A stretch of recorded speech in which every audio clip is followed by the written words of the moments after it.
Hi, I'm Alicia Beck, a property consultant and one of the co-founders of Ruby's House company. Ruby's House is a multicultural real estate, construction and design company based in Adelaide, South Australia, that provides a range of services to assist clients with all types of housing inquiries. Today, sustainable housing is far from being affordable, and social sustainability has been hardly taken into consideration in our housing programs. The housing issue is one of the main big issues here in Australia, and this is not only to the coal community, it is actually for all the Australians. Housing has been a big problem. But the reason we always say we are the most disadvantaged is because we came from an area where we are not asked to rent or buy. Most of people here own their own homes in their respective countries. And when they come here, they struggle to pay for rent. They struggle to find a bigger house that will fit a family of 6 or 7. And that make it even more harder than the normal average mainstream person.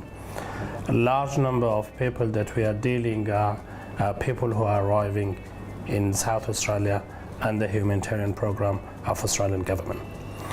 And the most challenge or difficult that these people are facing are accommodation. Private market is very competitive. People are struggling to get affordable, secure and safe accommodation for the children.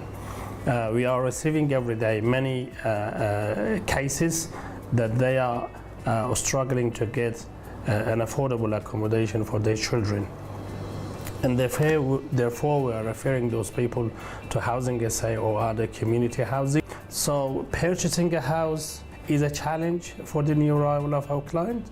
Securing a rental accommodation is a challenge or nightmare for our community members. The idea of affordable sustainable housing program began in early 2018 due to our strong bonds with community and taking our time to hear their concerns.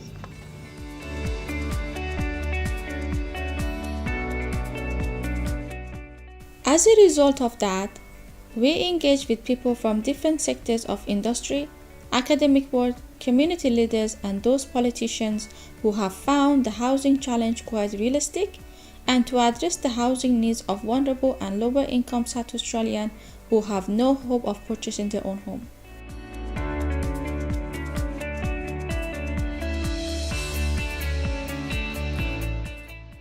We are supporting any kind of solution to help our clients, our community members to overcome this challenge. That with this type of programs, it is going to benefit everyone. They will quickly attain their houses, and that will make a settlement even much better.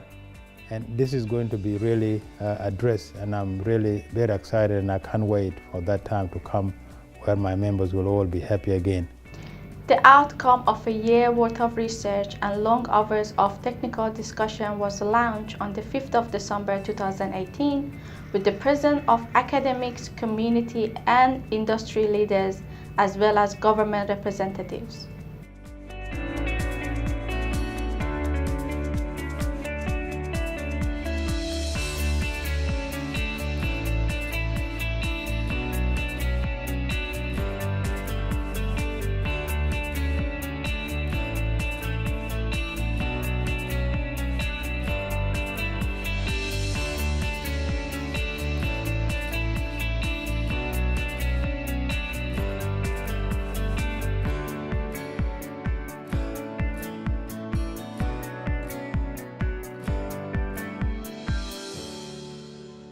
My name is Lauren, and I'd like to welcome you all to what I'm sure is going to be an informative and powerful evening.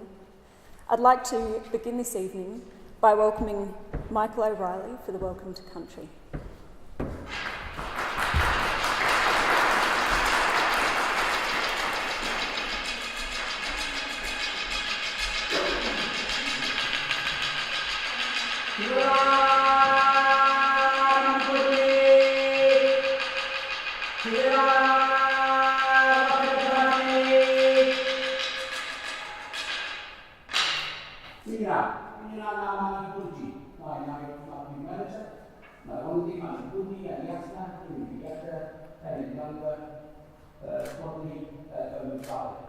So, welcome to my home, the home of the Fijian people, the other people, the Ghana people, my people.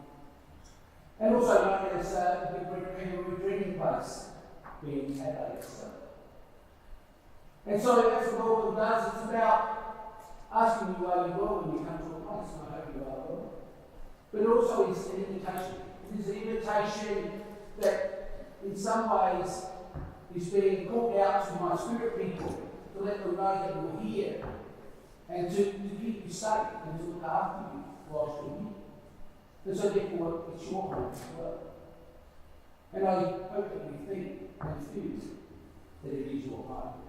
And so therefore we must respect and look after it as it is our home. I now invite Dr. Aris Iwaniki to officially open the meeting and introduce you to the rest of the team. Thank you.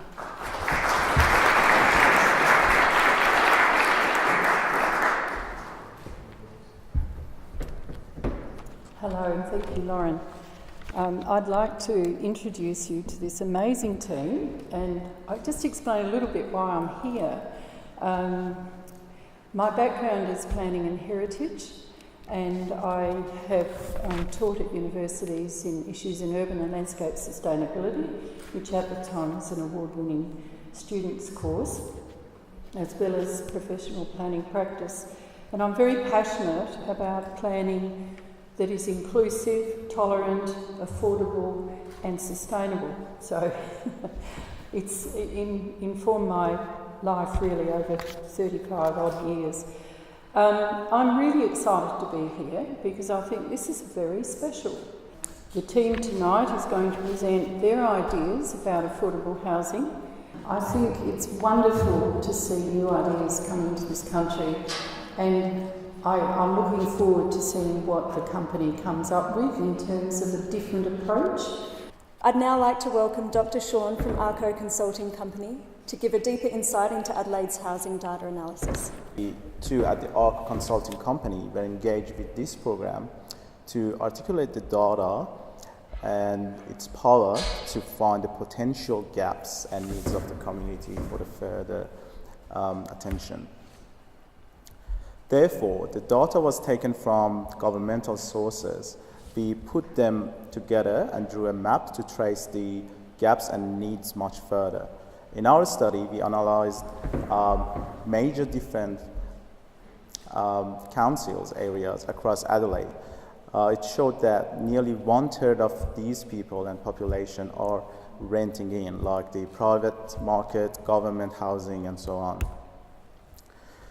These factors are actually highest potential population growth, age group, household types, tenure types, and household income and rental. So we tried to see which council areas have the potential to be considered for future development for affordable and sustainable housing programs. And I'd like to continue that dialogue by welcoming Hamed Tavakoli.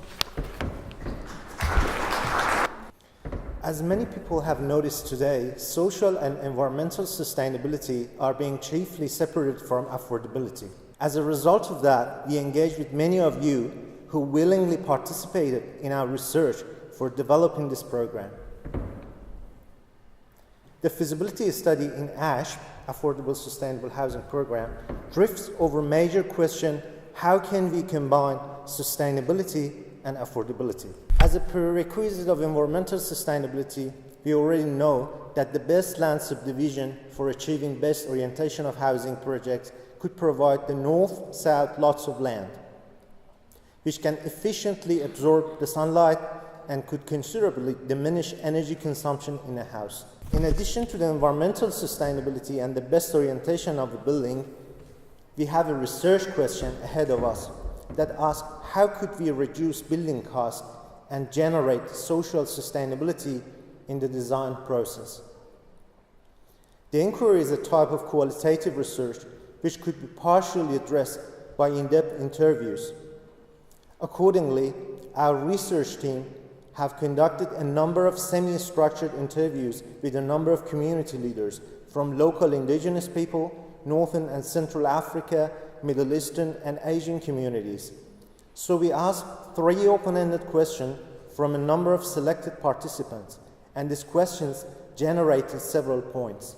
The results indicated the necessity for providing the 4 following spaces in our housing programs amongst target communities, specifically for larger families, including first, provision of at least 2 multi-purpose rooms that could work both as separated living room, guest room, dining room, and sleeping areas in different occasions. Second, provision of a walking road could cover the lack of storage spaces in communal areas. 3, provision of an enclosed kitchen and family dining area that could provide a desirable layout of a house for traditional communities. And finally, provision of a semi-private hall in between spaces and for attaining privacy. As a consequence, our design team started to extract ideas and implemented 4 key factors in an actual design process. This generated at least 3 types of building design as per followings. Type 1. Generally, for accommodating a family of 6, we need at least 3 to 4 bedrooms. While in the first type of our design proposal, we suggest maximum of 110 square meters for families up to 6. Hence, our research shows that simplicity of such a multi-purpose design could also diminish the building expenses about 10 to 20% or more comparing to a conventional design, while it is greatly meeting the residents' needs, which we recognize as social sustainability here. This is the second type of affordable sustainable homes. 3 multi-purpose rooms, enclosed kitchen, semi-private hall and walking robe, and a central spatial arrangement could be seen as the basic characteristic of the design.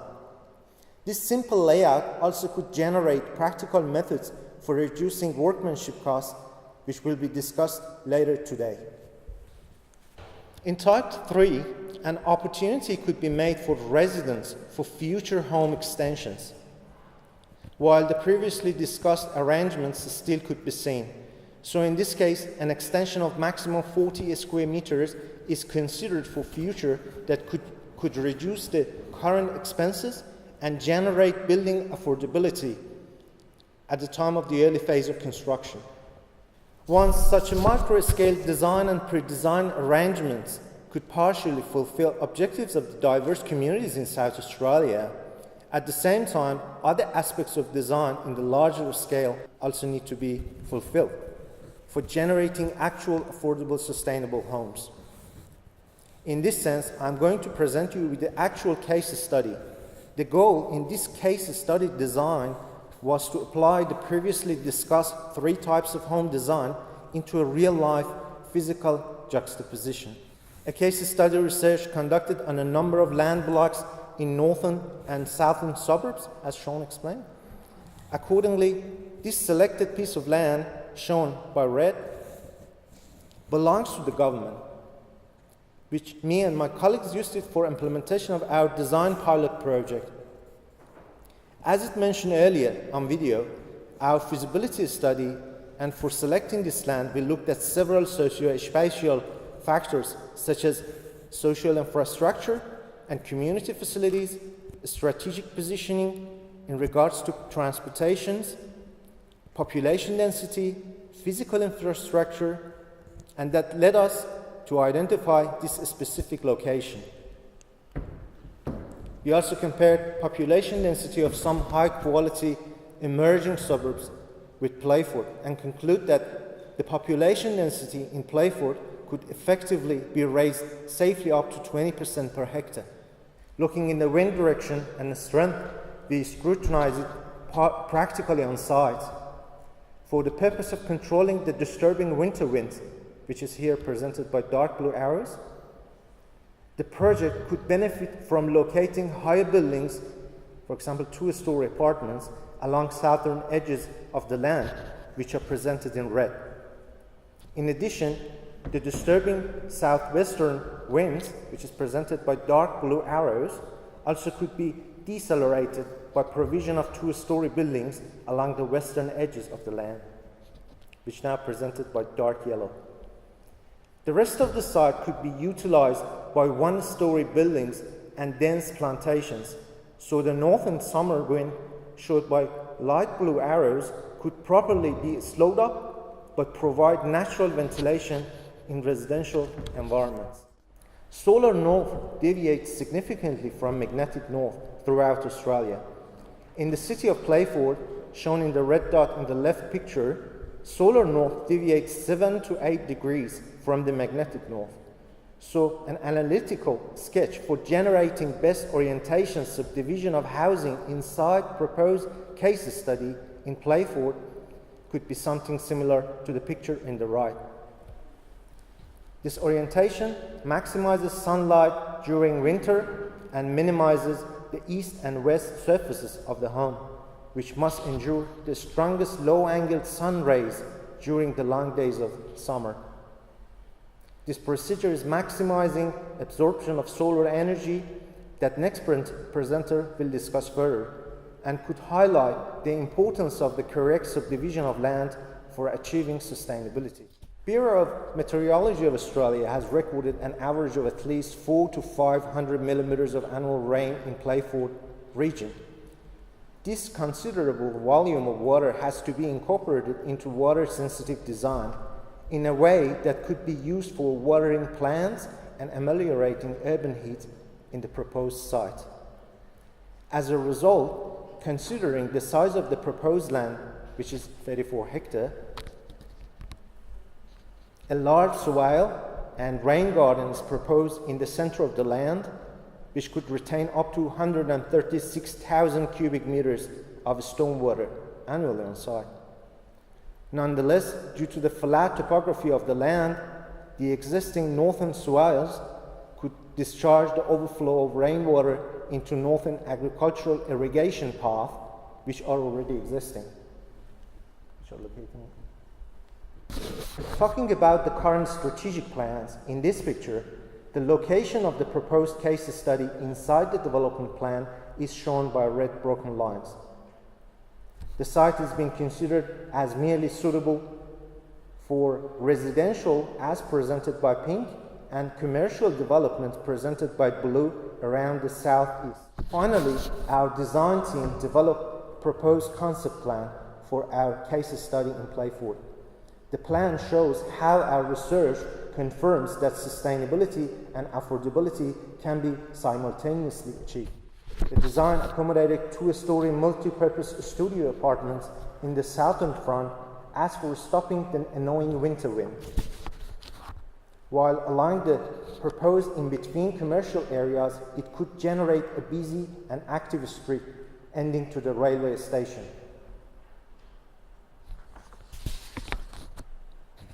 Generation of orchard in the center of the complex could produce social capacity building. Running track around the orchard could also generate a place for social interactions among diverse communities and has a potentiality of becoming a regional destination. Throughout this program, several aspects of a holistic design approach are identified. For instance, this program views elderlies as an asset for generating multicultural socialization and interactions. Hence, social sustainability is generated by having an aged care facility that could create permanent jobs and financial opportunities in the area, while it could mingle elderlies with the surrounding communities. As many of the anticipated residents are from culturally and linguistically diverse communities, this will also accelerate better assimilation of residents to Australian urban context, as well as integration with our elderlies. Hence, combination of aged care facilities, green spaces, multicultural green spaces, running track, the housing facilities, and their consequent multicultural interactions can create social integration and indicates methods for implementation of both social and environmental sustainability in the design phase. This case study pilot project shows how practical methods for reducing construction costs could be implemented in our affordable housing program. These types of projects could become a meeting point of Australian social culture and local flora and fauna. This is how we believe that the current program could move beyond conventional methods of large-scale housing developments while defining a residential neighbourhood similar to a socio-spatial ecosystem. I'd now like to invite Edwin Ray for his insights on materials, costs and the environmental aspects of the program. As you have already noticed, at Ruby's House, we aim to reduce unnecessary building costs to achieve affordability and environmental sustainability in this program. Our team concentrated on building materials, recycling, renewable energy sources, and some smart features that will be utilized in our houses. Building materials are considered as a determining factor in final cost of construction. However, at Ruby's House, we try to use our bargaining and negotiation skill that are part of our culture approach to convince suppliers both in Australia and outside the country to eventually reduce the cost of building material of this program. Since South Australia is facing water shortage, we took this into our consideration to minimize water waste in our houses. Basically, grey water is relatively a clean wastewater from bath, sinks, washing machines, and other kitchen appliances, which normally contains soap, shampoo, toothpaste, shaving cream, and laundry detergent that can be reused for internal and surrounding area. Laundry alone can generate more than 14,000 gallons of effluent grey water per year, adequate for most residential subsurface irrigation needs. With grey water system used for ASHP, the average household can reuse around 72,000 litres of grey water each year. Energy efficiency is one of the fundamental aspects of our affordable houses. As Mr. Hamid explained, the best land subdivision and orientation can efficiently absorb the sunlight and maximize the usage of the renewable energy sources. The South Australia has averaged 250 sunny days per year. Therefore, our houses are designed to implement solar panels that can generate up to 10 kilowatt electricity, as well as battery storage from our newly established battery supplier that is another step ahead in social and environmental sustainability, which support local businesses. Furthermore, this will considerably empower our community by spending either a minor amount of money for utilities or even earning money from it, and above all, shifting to using renewable energy sources. Based on calculation, the total cost of this system can be paid back in less than 3 years. In addition, in order to be even more environmentally sustainable, these houses are equipped with a smart system that can manage lighting, heating, ventilation, and air conditioning, shade, security, and entertainment systems. I'd now like to invite Managing Director Adam Begg to discuss the program.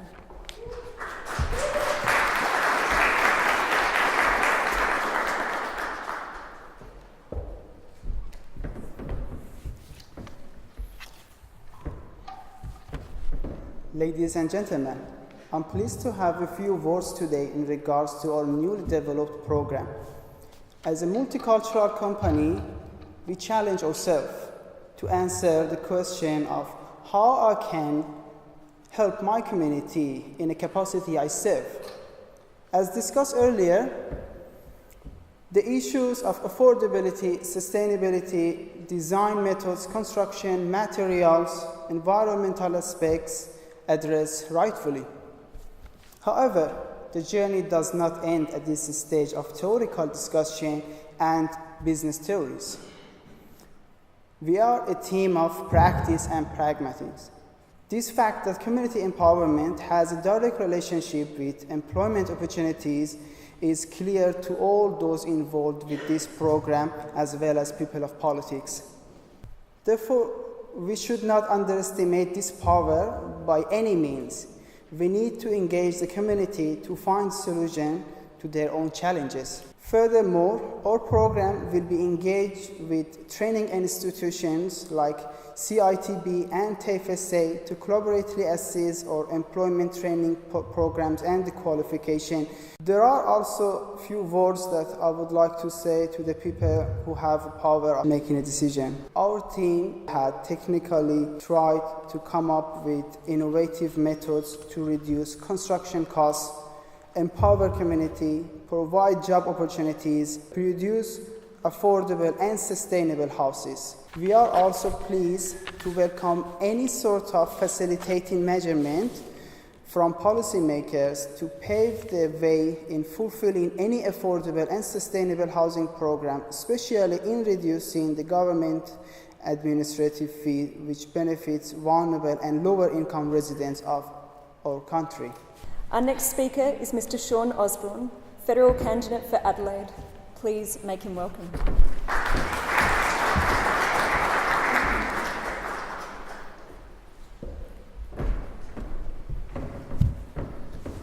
Good evening all. I'd like to thank Ruby's House for the invite tonight. I'd like to acknowledge everybody here as community leaders and thank you for your interest. What we've seen tonight and what I've experienced as a result of being here is to know what is being put forward as a vision. The team at Ruby's House clearly have that passion. It's obvious immense research has been put into this. This is not a case of putting up affordable housing. It's not sustainable, it's both. What I'm seeking to do is to take that understanding forward and to act. My action will be to engage further with the team, to do what I can to help them so they can help the people that you all represent. Our next speaker is attending on behalf of Minister for Human Services. Please welcome the Chair of the South Australian Housing Trust Board, Gary Storkey, to officially launch the program.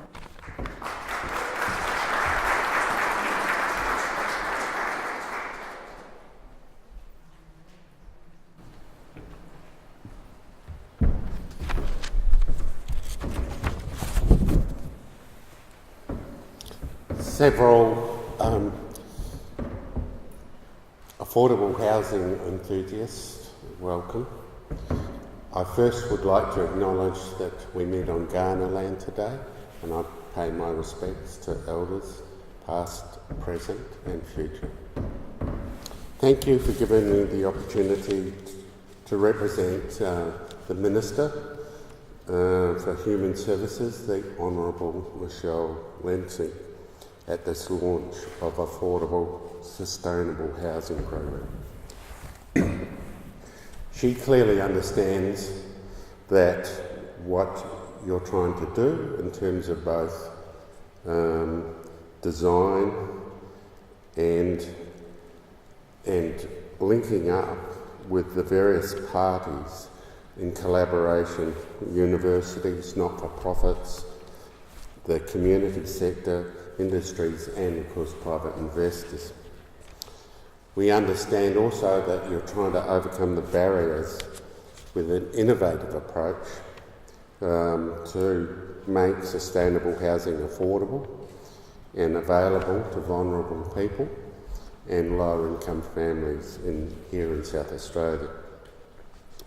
So, affordable housing is a priority for this new South Australian Housing Authority, for which I am the chair.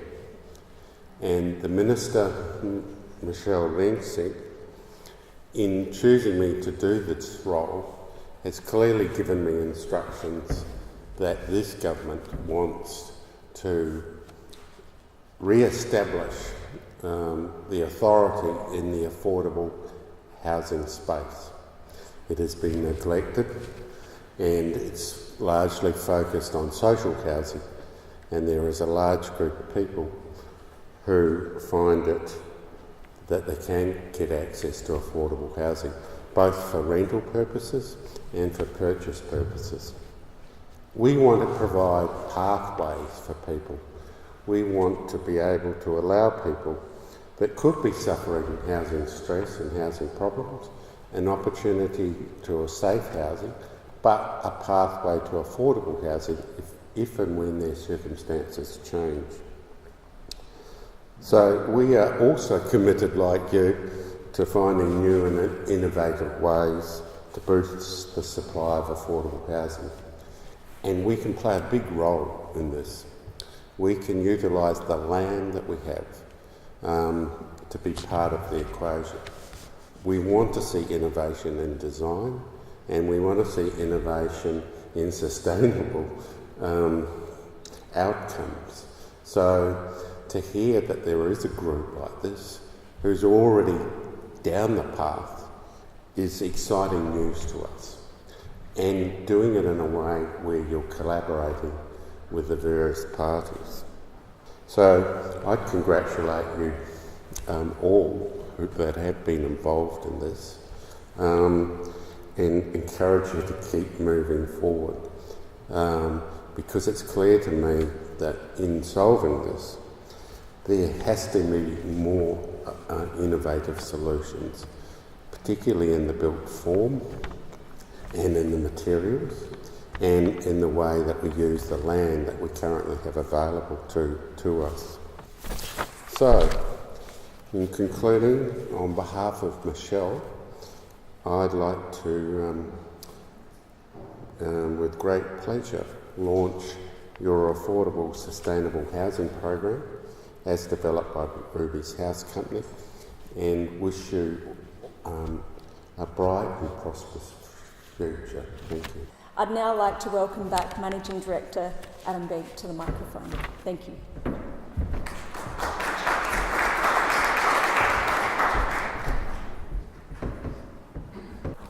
I want to see the faces, beautiful faces who willingly collaborated with developing this program. I'm so glad to see you all tonight here, and apology from other people who couldn't make it. I understand it's December, nearly end of the year, and we are glad to say on behalf of Ruby's House Company, I would like to thank each and every one of you for taking the time being here tonight, especially who have involved with this program. Please contact us if you think there are a gap, there are things that we haven't covered.